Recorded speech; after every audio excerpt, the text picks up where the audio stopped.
Thank you, Mr. Chairman.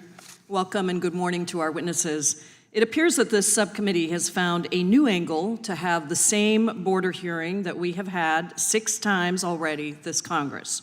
Another hearing where we hear the same tired and untrue talking points about the southern border and actions by President Biden and Secretary Mayorkas. I'm not going to repeat them because guess what? These claims by my Republican colleagues actually empower smugglers to convince desperate migrants to pay for their services.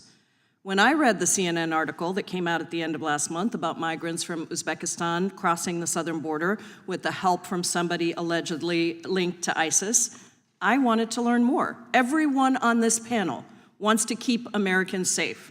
And the idea that individuals with ties to terrorists might be crossing our border and intending to do our country harm is deeply concerning. This potential issue is one that should be approached with an eye towards gathering the facts and information so that we can act accordingly. Unfortunately, that's not what this hearing is about. This hearing appears to be nothing more than political theater with little to new information. What bothers me the most is that my Republican colleagues use these hearings to weaponize the emotions of the American public to score cheap political points as we head into the next election. This is not about telling the truth or getting to the facts. This hearing is purely intended to scare the public, to demonize immigrants, and to score cheap political points as we head towards that next election. If the majority was serious about getting to the facts on this issue, instead of holding this hearing, the subcommittee would have first let the Department of Homeland Security and Federal Bureau of Investigation give members a classified briefing on the topic, something that both the FBI and DHS have offered to provide us. My understanding is that the FBI and DHS have even offered specific dates on when this briefing can take place in the near future. Instead, the majority is once again holding a hearing with no government witnesses, not a single government witness, where we will hear a lot of innuendo, hearsay, and scary-sounding rhetoric intended to play politics on the issue of immigration.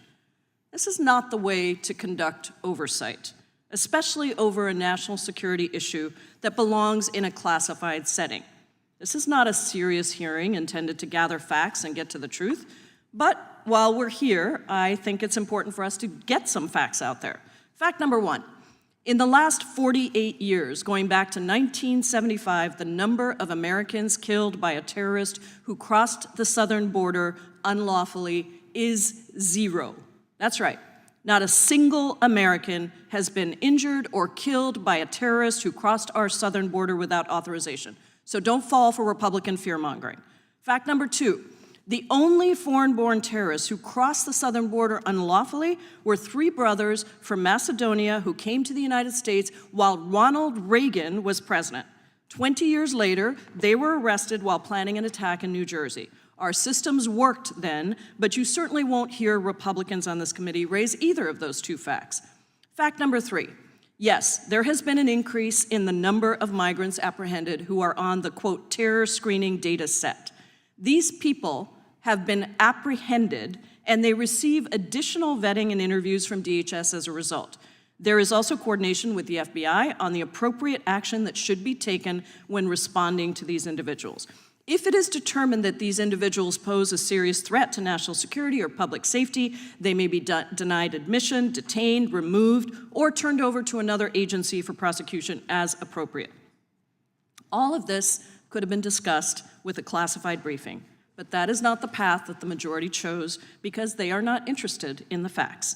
And as is my refrain every single time we have these hearings, if the majority was at all serious about addressing immigration in America, they would be working with us to pass bipartisan immigration reforms that would finally update our outdated immigration system so that we have real legal pathways for people to enter the United States, to be with their families, to escape terrible situations in their countries, and to contribute to our economy, our communities, and our country.